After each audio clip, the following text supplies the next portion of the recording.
Yan mga makisig, may nagtatanong sa atin kung ano ba yung pwedeng ilagay na SIM card dito. Halimbawa kung ayaw nyo pong maglagay ng Global PTT SIM card, pwede po ang ating local SIM card. Yan, tulad nito. Ang nakalagay dito ay dito SIM. So check natin mga makisig, yan, na-under yan. So copyright yan.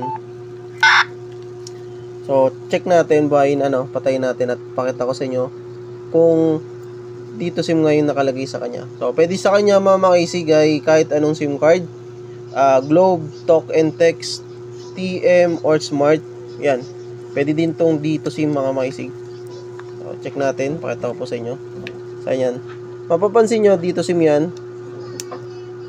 Check natin yan. Dito SIM mga makisig. Yan.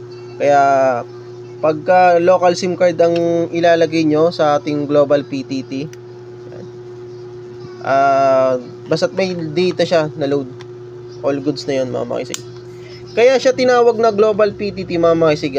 Baka mapapansin nyo yung ibang mga POC radio, tinatawag na din siyang Global PTT. Yan.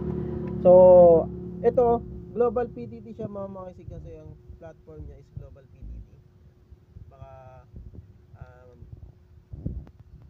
ano nyo, makakita kayo ng ganyan. Yan. Global PTT yan mga makisig, which is G0 yung model, yung brand is Global PTT. Syempre yung platform niya is pang Global PTT na yan. Alright, so dito SIM, all goods available sa atin mga makisig, marami tayong stocks.